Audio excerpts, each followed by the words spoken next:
Assalamualaikum, selamat pagi.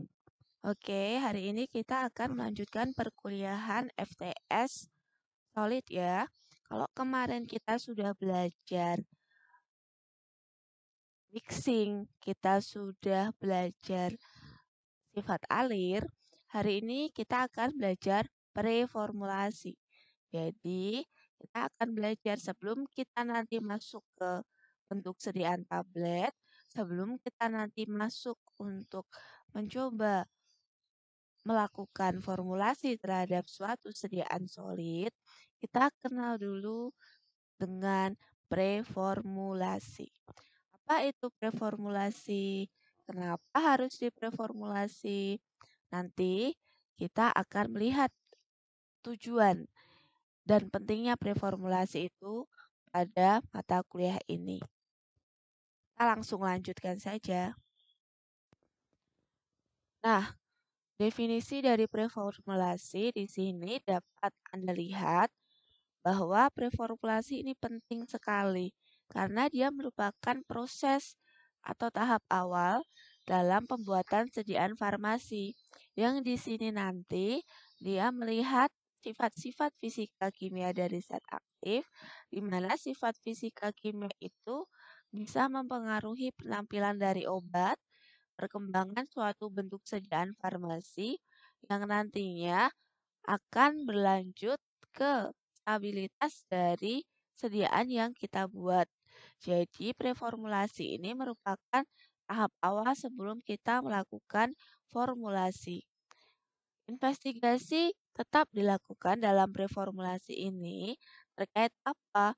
Terkait sifat-sifat fisik dan kimia zat aktif tunggal atau digabung dengan eksipien. Jadi, tergantung nanti komposisi dari obatnya. Karena tablet itu bisa terdiri dari satu zat aktif dengan atau tanpa bahan tambahan, itu ya. Nah, di sini preformulasi untuk melihat intinya adalah untuk melihat sifat fisik dan juga kimia dari zat aktif yang nanti di situ harusnya stabil, harusnya tidak berubah, harusnya tidak terdegradasi walaupun dia digabung dengan eksipien.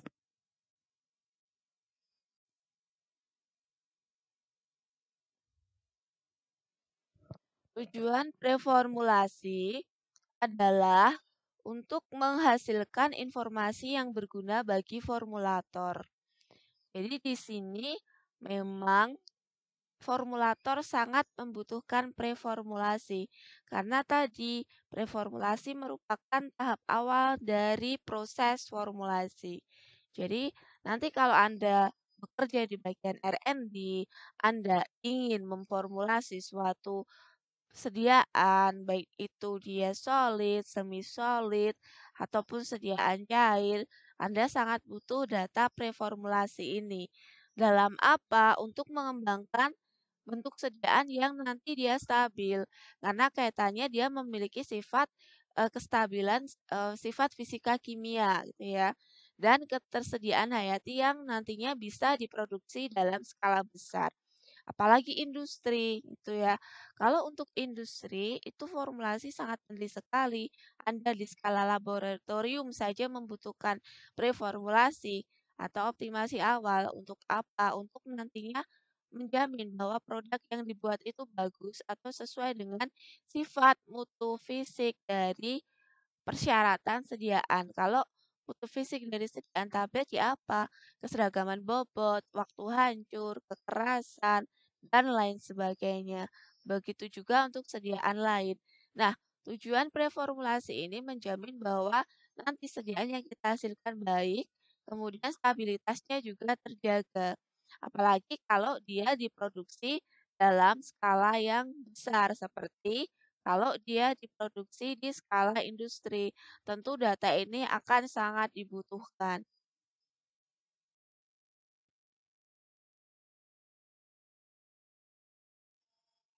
Materi atau cakupan dari studi preformulasi yang akan kita pelajari pada hari ini atau kita review kalau ada yang sudah mendapatkannya di mata kuliah lain, itu antara lain organoleptis, Organoleptis berarti dia dilihat dengan panca indera ya.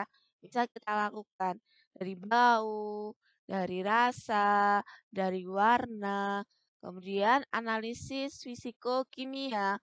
Analisis fisikokimia untuk melihat sifat fisikokimia dari suatu bahan. Kemudian selanjutnya adalah sifat-sifat fisikomekanik.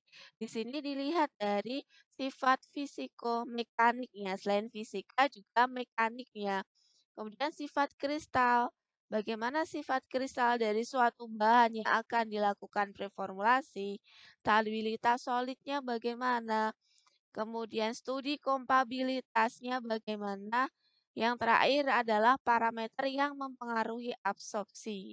Karena absorpsi Anda tahu, absorpsi itu penting sekali, apalagi dalam proses dia masuk ke dalam kalau sudah diminum gitu, dia masuk ke dalam tubuh. Itu parameter absorpsi ini sangat penting.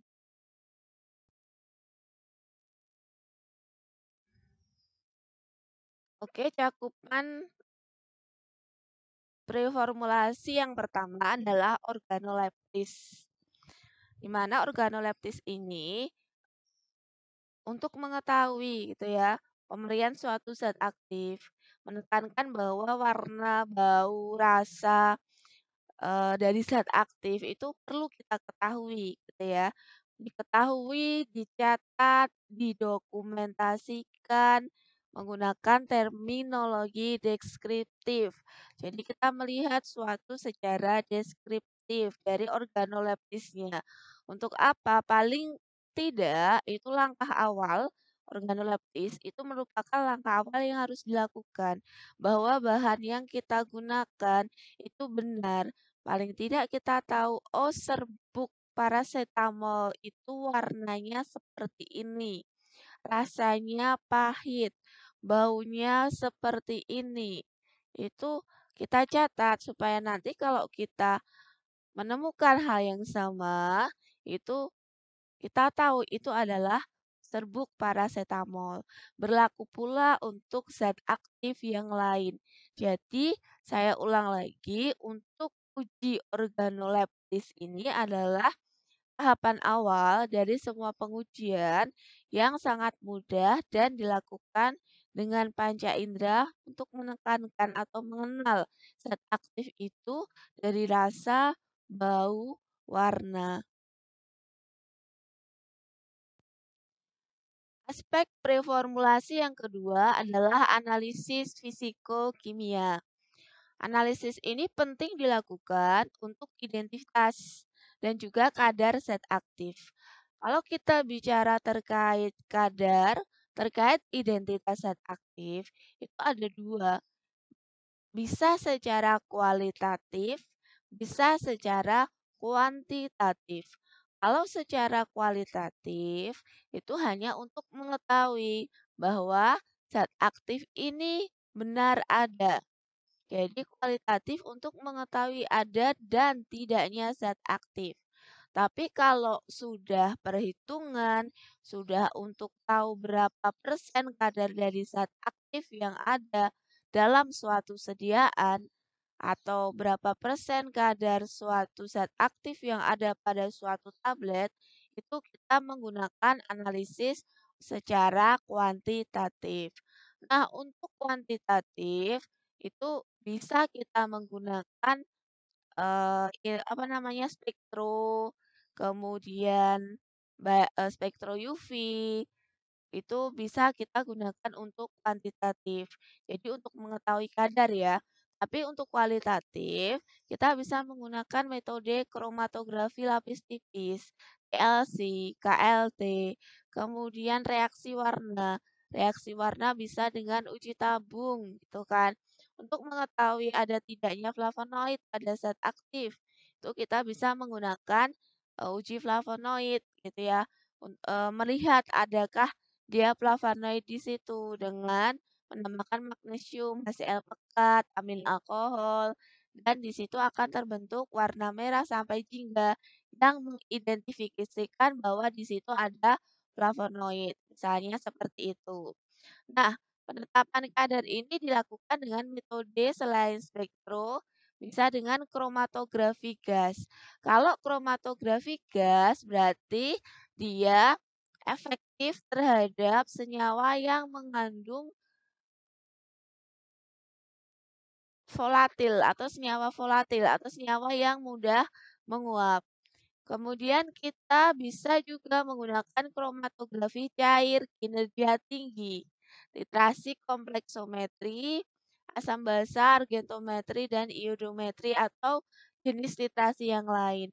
Jadi pada intinya untuk melakukan penetapan kadar secara kuantitatif, kita bisa menggunakan kromatografi, spektrofotometri, dan juga metode titrasi. Aspek selanjutnya adalah sifat-sifat fisikomekanik, di mana sifat-sifat fisikomekanik ini tergantung beberapa zat atau beberapa hal gitu ya, bukan beberapa zat tapi beberapa hal yang mempengaruhinya, yaitu ukuran partikel, kemudian teknik menetapkan ukuran partikel. Nanti kita akan bahas satu-satu bentuk dan luas permukaan partikel, sifat aliran serbuk, karakteristik pengempaan atau kita bisa mengenalnya dengan istilah kompaktibilitas, ketermampatan, sifat terbasahi dari suatu zat aktif tersebut, dan higroskopisitas dari zat aktif tersebut.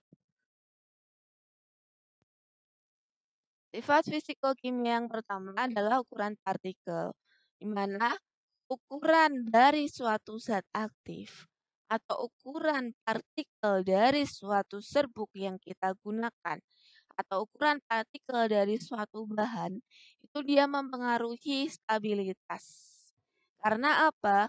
Karena bahan dia halus atau besar atau kecil itu akan mempengaruhi fluiditas, tentu saja akan mempengaruhi zat aktif yang kita buat, akan mempengaruhi efek farmakologi yang ditimbulkan. Nah, dicontohkan di sini, bahan halus agak lebih terbuka pada pajanan oksigen atmosfer. Jadi kalau bahannya halus, dia mudah terpapar oksigen, panas, cahaya, kelembapan, dan interaksi antara eksipien dengan eksipiennya daripada bahan yang lebih kasar. Nah, bagaimana teknik menetapkan ukuran partikel?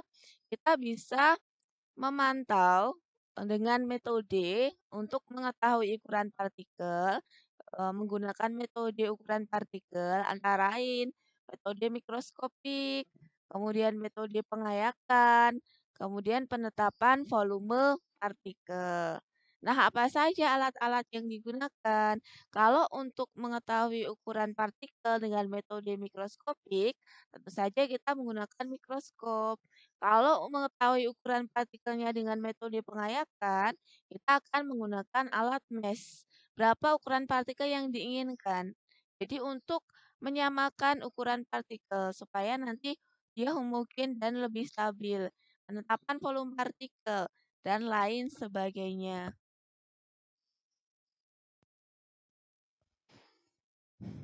Nah, di sini terkait bentuk dan luas permukaan partikel. Kenapa sih bentuk dan luas permukaan partikel itu penting diketahui? Karena dia mempengaruhi aliran, dia mempengaruhi fluiditas, dia mempengaruhi sifat alir, dan dia juga mempengaruhi jadi bentuk dan luas permukaan partikel ini juga mempengaruhi sifat permukaan suatu serbuk, di mana nantinya akan mempengaruhi pada luas permukaan. Sifat permukaan akan mempengaruhi luas permukaan, akan mempengaruhi sifat alir yang nantinya dia akan berpengaruh terhadap fluiditas dan juga hasil dari tablet yang dihasilkan.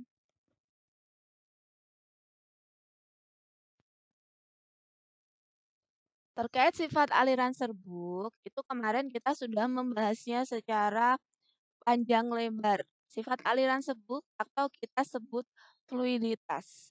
Apa itu fluiditas? Tujuan fluiditas, pentingnya fluiditas dalam suatu formulasi sediaan solid itu sudah kita bahas di satu bab sendiri. Nah, di sini kita mereview saja dan mengingat kembali di mana sifat aliran serbuk ini terkait dengan homogenitas, terkait dengan pengisian atau keseragaman pengisian untuk memudahkan gerakan si partikel-partikel ini saat di mesin cetak atau mesin gempa gitu ya. Jadi kalau sifat alirannya serbuk bagus, sifat alir granulnya bagus, dia akan memiliki homogenitas yang baik saat proses mixing atau saat zat aktif ini nanti dicampur dengan eksipien yang lain, itu dia akan memiliki sifat alir yang baik, homogenitas baik, kestabilan juga baik. Dan beberapa sifat alir di sini kemarin kita sudah bahas hal-hal yang mempengaruhi sifat alir, antara lain ukuran partikel, BJ, muatan elektron, kelembapan, dan banyak lagi. Oke, karakteristik pengempaan atau kita bisa sebut kompaktibilitas atau ketermampatan. Nah, definisinya apa? Satu-satu kita akan lihat definisinya. Kalau ketermampatan adalah kemampuan mengurangi volume di bawah tekanan. Jadi kalau suatu serbuk itu ditekan, otomatis volumenya akan berkurang, akan menipis gitu kan. Nah, itu disebut ketermampatan. Kalau volumenya menipis tapi beratnya sama, jadi mengurangi volume tanpa mengurangi berat. Manfaat dari uji kemampatan adalah serbuk yang memberi petunjuk tentang sifat serbuk yang elastis, plastis, atau rapuh. Jadi kalau si serbuk nanti ini ditekan di bawah mesin punch gitu ya, itu nanti dia akan mampat. Tapi justru dari kemampatan ini kita bisa mengetahui apakah serbuk ini mudah rapuh, rusak, atau dia memiliki kekuatan dia bisa membentuk suatu sediaan tablet yang bagus atau tidak. Nah, ini bisa kita lakukan dengan uji ketermampatan. Bedanya dengan kompaktibilitas apa? Kalau kompaktibilitas itu dia kemampuan suatu serbuk atau suatu bahan yang dia dikempa menjadi suatu tablet dengan kekuatan regang tertentu. Jadi ada regangnya. Ada kekuatan regang tertentu, kekuatan dari mana? Dari mesin pencetak tablet itu diatur kekuatannya berapa untuk menghasilkan suatu tablet. Nah, ini kita sebut sebagai kompaktibilitas. Bisa saja tekanannya ini lebih besar saat daripada tekanan saat diberikan pada atau pada uji kemampatan. Tapi kalau dia menghasilkan hasil yang bagus dengan kekuatan regang tertentu atau kekuatan mesin tekan tertentu, itu kita sebut sebagai kompaktibilitas. Sifat terbasahi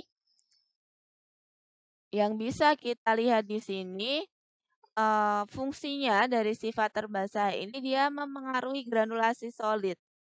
Kita tahu proses pembuatan tablet itu ada 3, yaitu proses granulasi basah, granulasi kering, dan juga cetak langsung.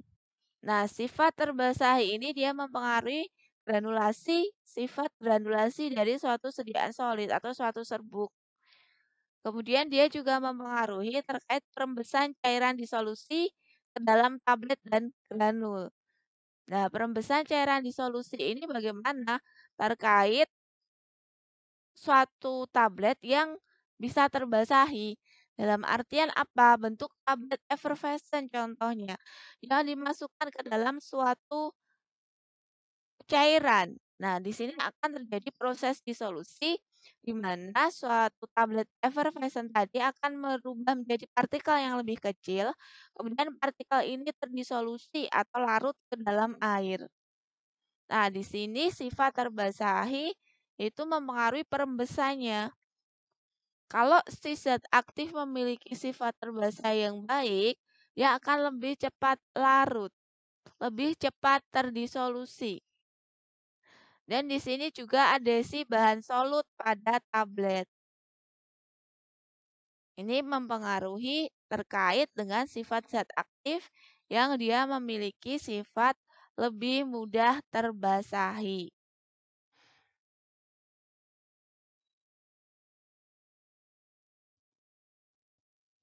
Kalau higroskopisitas saya rasa Anda sudah familiar ya.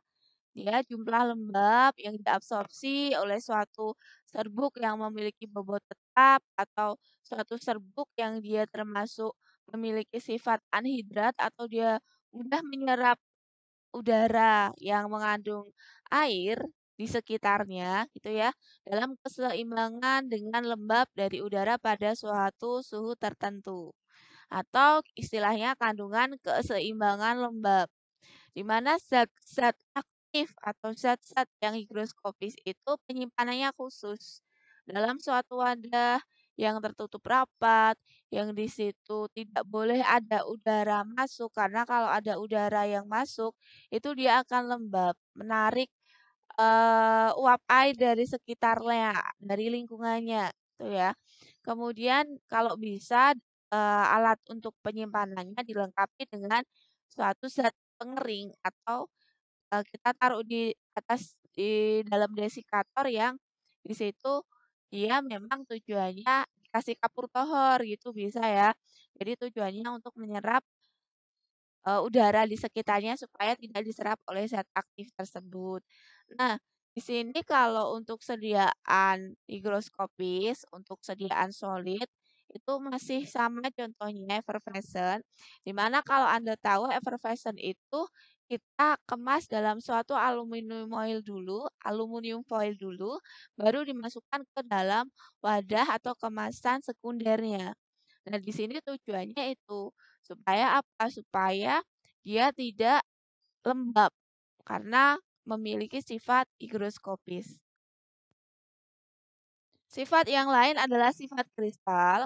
Ada dua yang kita ketahui, ada tiga istilah tentang sifat kristal, yaitu polimorfisa, polimorf, dan pseudopolimorf. Kalau untuk polimorfisa itu zat aktif, sifat zat aktif yang dia terdiri atas satu bentuk kristal dengan pengaturan ruang kisi-kisi yang berbeda. Jadi bentuk kristal atau bentuk serbuk dari suatu zat itu bentuk kristalnya sama. Misalnya bentuk kristalnya jarum ya jarum semua. Tapi ada kisi-kisi yang berbeda. Kisi-kisi itu apa? Kisi-kisi itu seperti celah-celah kristalnya yang berbeda. Tapi bentuk kristalnya sama. Kemudian yang kedua polimorf, bentuk kristalnya sudah jelas berbeda. Kalau polimorfisa, bentuk kristalnya sama, kisinya berbeda. Kalau untuk polimorf, bentuk kristalnya berbeda. Pseudomorph, pseudopolimorf, dia kristalnya lebih solid daripada bentuk kristal polimorf ataupun polimorfisa yang di sini memiliki sifat mudah menjerat molekul pelarut dalam suatu posisi kisi-kisi tertentu dan dalam stoikiometri. Nah, untuk pseudopolimorph di sini kristalnya lebih solid dan dia lebih mudah terbasahi karena lebih mudah menyerap molekul pelarut dan memasukkan ke dalam kisi-kisi yang ada pada serbuk kristal kristal dari serbuk tersebut. Untuk tipe polimorfisa ada dua tipe, yaitu polimorfisa yang hanya satu bentuk zat aktif yang stabil dan bentuk menstabil akan kembali ke bentuk stabil seiring dengan waktu. Jadi kita ulas kembali polimorfisa tadi dia memiliki bentuk kristal yang sama dengan kisi-kisi yang berbeda. Nah, untuk kristal dari polimorfisa ini dia hanya satu bentuk kristal yang aktif dan stabil. Terlepas dari suhu dan tekanan gitu ya. Stabilnya dalam artian tidak dipanaskan dalam kondisi yang tinggi atau tidak tertekan. Nah, di sini bentuk stabilnya itu akan kembali, bentuk menstabil itu akan kembali menjadi bentuk yang lebih stabil lagi seiring dengan waktu. Jadi misalnya, kristal awalnya itu dia agak tidak stabil, tapi lama-lama dia akan bisa menjadi bentuk kristal yang lebih stabil seiring dengan waktu. Kalau polimorf enantiotropik itu ada perubahan yang terjadi di sini ke suatu bentuk kristal yang lain yang dia memiliki sifat reversibel. Kalau pseudopolimorfisa, ini perubahan dalam proses kristalisasi yang dapat menyebabkan masuknya molekul pelarut dalam kristal. Jadi molekul pelarutnya itu bisa masuk ke dalam kristal yang dia menghasilkan solvent atau terutama jika air yang masuk itu berupa air yang memiliki sifat hidrat. Nah, di sini memang kalau untuk pseudopolimorfisa ini ya karena ada kisi-kisi tadi ya, itu bisa menyebabkan masuknya molekul pelarut dalam kristalnya. Selanjutnya adalah kristal habit, di mana perubahan habit dari kristal ini dapat mempengaruhi proses. Misalnya aliran dan pengempaan selama pentabletan, itu habit dari kristal ya. Nah, di sini aliran ini dan pengempaan selama pentabletan itu bisa mempengaruhi proses terbentuknya kristal. Dan penggunaan bentuk sediaan. Bentuk sediaannya digunakan untuk apa? Laju disolusi itu dipengaruhi juga oleh rasio permukaan terhadap volume habit dalam yang di sini dapat diubah dengan pengubahan proses kristalisasi. Volume jadi habit di sini terkait dengan sifat dari kristalnya tersebut. Jadi perubahan dari sifat kristal ini juga akan mempengaruhi proses pengubahan proses kristalisasi. Proses kristalisasi tadi akan mempengaruhi suatu proses pembuatan tablet, mempengaruhi proses absorpsi, mempengaruhi proses penyerapan. Jadi kristal habis secara tidak langsung akan mempengaruhi stabilitas dari suatu bentuk sediaan solid. Misalnya saja, dicontohkan bentuk sediaan solid adalah tablet. Kalau kita bicara tentang ED, kadaluarsa, keamanan suatu tablet, mutu suatu tablet, itu tidak lepas dari stabilitas suatu sediaan solid. Suatu zat aktif itu memiliki stabilitas yang berbeda. Bentuk sediaan solid itu akan lebih stabil daripada bentuk sediaan cair. Bu, lah ED-nya untuk sirup juga sama, Bu, panjang. Tapi coba Anda buka sirup, katakanlah obat panas dalam bentuk sirup. Setelah Anda konsumsi selama 1 hari, 2 hari, panas Anda sudah turun. Tapi di situ sirupnya masih, apa yang Anda lakukan? Anda simpan di suhu ruang atau di suhu kulkas, suhu dingin. Nah, di sini setelah si produk sirup ini dibuka, itu stabilitasnya tentu akan berbeda dari produk sirup yang belum terkena paparan udara luar. Gitu ya. Beda lagi dengan dia produknya solid, tablet gitu. Selama stripnya itu belum dibuka ya masa kadaluarsanya 2 tahun ya 2 tahun. Nah, untuk uji stabilitas ini bisa kita lihat di mana, Bu? Dengan 2 metode uji yaitu stabilitas diperlambat dan stabilitas dipercepat. Uji stabilitas diperlambat itu kita butuh waktu 6 bulan. Tapi untuk dipercepat kita butuh waktu 3 bulan dengan bantuan alat berupa oven. Nah, stabilitas ini sangat penting untuk pengembangan suatu profil zat aktif. Di bagian RND, profil zat aktifnya ini bagaimana? Apakah dia stabil atau tidak? Dan pada tahap ini diperlukan pertimbangan interaksi yang mungkin terjadi antara zat aktif dan eksipien. Apakah zat aktif ini menimbulkan interaksi dengan eksipien atau menimbulkan perubahan fisikokimia apabila kita tambahkan dengan eksipien yang bisa nanti merugikan ke konsumennya, menyebabkan efek samping yang tidak diinginkan. Nah, ini bisa kita lihat di sini. Dari di sini stabilitas ini juga eee, dimaksudkan untuk melihat suatu formula, apakah bisa dibuat atau tidak, sesuai yang kita diinginkan atau tidak. Kita inginkan bagaimana, sesuai dengan mutu, kemudian aman, efektif, gitu ya. Nah, stabilitas solid juga berkaitan dengan stabilitas fisik dan kimia, tadi sudah saya singgung.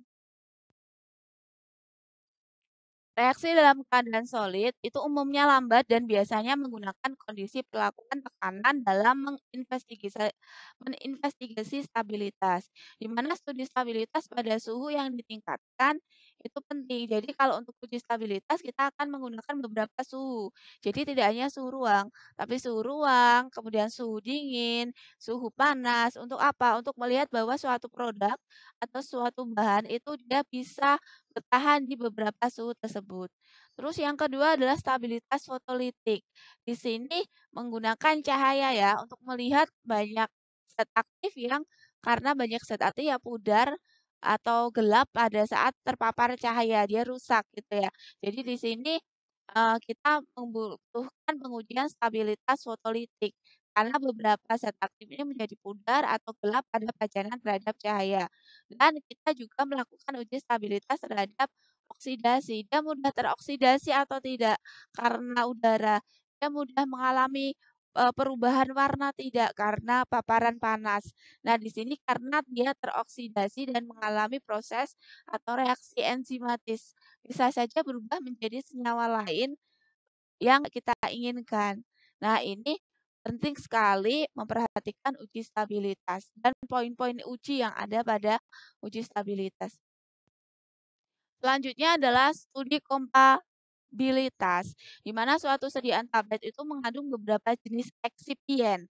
Eksipien dari pengisi, penghancur, pengikat, zat tambahan, kemudian pewarna, dan lain sebagainya. Nah, perbandingan ini suatu zat aktif dengan eksipiennya ini harus konsisten dengan perbandingan yang paling mungkin dihadapi, dengan perbandingan yang logis gitu ya.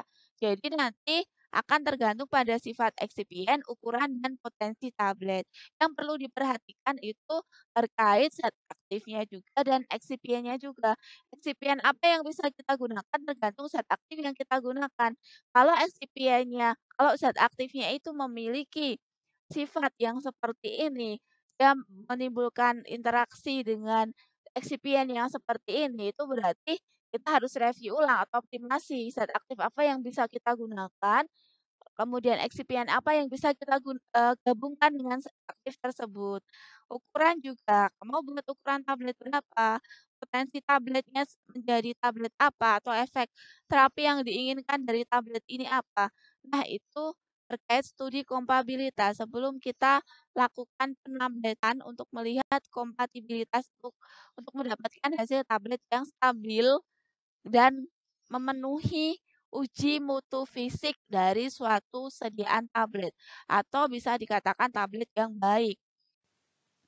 Ya, selanjutnya, parameter yang mempengaruhi adsorpsi, di mana adsorpsi ini penting ya, bisa diberikan karena apa? Karena dia akan memberikan efek kita lihat di absorpsi, distribusi, metabolisme, ekspresi. Nah, absorpsi zat aktif solid ini biasanya dia kalau solid kita bicara sediaan solid dia diberikan secara oral gitu ya. Ya, terdiri dari proses berurutan yaitu disolusi. Disolusi ada prosesnya lagi yaitu disintegrasi dan deagregasi. Kalian ingat di farmasi fisika. Kemudian diikuti dengan transportasi zat terdisolusinya. Nah, sifat fisikokimia yang berkaitan dengan proses absorpsi yaitu koefisien partisi yang di mana koefisien partisi yang sudah Anda pelajari di farmasi fisika juga, itu dia merefleksikan kelarutan relatif. Misalnya kelarutan suatu zat aktif dalam air atau kita sebut kelarutan relatif.